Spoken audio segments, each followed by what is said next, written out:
আমরা এখন চলে এসেছি হোটেল সুবর্ণরেখা ইনের রেস্টুরেন্ট সেকশনে। তো তোমাদের নাম একটু যদি বলো আর রেস্টুরেন্ট সম্পর্কে ডিটেলস। নমস্কার, আমার নাম আশিস মণ্ডল। নমস্কার স্যার, আমার নাম দামে মণ্ডল ফ্রম পুরুলিয়া। ঠিক আছে। আচ্ছা, এই হোটেলের সম্পর্কে যদি একটু ডিটেলস বলো। Okay sir. আচ্ছা, আমাদের স্যার রেলওয়ে স্টেশন থেকে বাস 10 মিনিটের দূরে আছে স্যার, সুবর্ণরেখা ইন। ঠিক আছে, এন্ট্রি করুন, আপনারা আসুন সবাই। আচ্ছা, আর আপনাদের কেমন লেগেছে স্যার এখানে এসে? আমাদের খুব ভালো লেগেছে, অসাধারণ লেগেছে। আচ্ছা, আরেকটা কথা, ঝাড়গ্রাম রেল স্টেশন থেকে 10 মিনিটের ডিস্টেন্স হোটেল সুবর্ণরেখা ইন। আচ্ছা, কেউ যদি আসতে চায় তাহলে আপনাদের সাথে কন্ট্যাক্ট নাম্বার তো আমি দিয়ে দেবো, যোগাযোগ করে নেবেন, অসুবিধা নেই। সুবর্ণরেখা ইন। আচ্ছা, আর রেস্টুরেন্ট সেকশনে যদি কি কি অ্যাভেলেবেল পাওয়া যায় সেটা যদি একটু বলো। রেস্টুরেন্টে স্যার আমাদের এখন তন্দুর, চাইনিজ, ইন্ডিয়ান, কন্টিনেন্টাল সব ফুড ইজ অ্যাভেলেবেল। ঠিক আছে।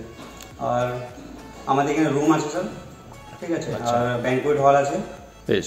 ঠিক আছে। আচ্ছা, সকালে কি ব্রেকফাস্ট বাফেট সিস্টেম আপনাদের পাওয়া যায়? ব্রেকফাস্ট বুফে সিস্টেম আছে স্যার। ঠিক আছে। ওইখানে সাউথ ইন্ডিয়ান, নর্থ ইন্ডিয়ান সব থাকে। আচ্ছা, আর ওটা কি মানে বাইরে থেকে কেউ আসলে যদি এখানে ধরো না থাকে তারাও কি অ্যাভেল করতে পারে? অ্যাভেলেবল স্যার, সব অ্যাভেলেবল। আচ্ছা, আর বাফেট সিস্টেম ছাড়া যদি নর্মালি কেউ নিতে চায় সেটাও আপনারা দিতে পারেন? এলাকাটি সিস্টেম আপনাদের অ্যাভেলেবেল থাকে। বেশ, ঠিক আছে। তো আমাদের খুব ভালো লেগেছে। Thank you sir.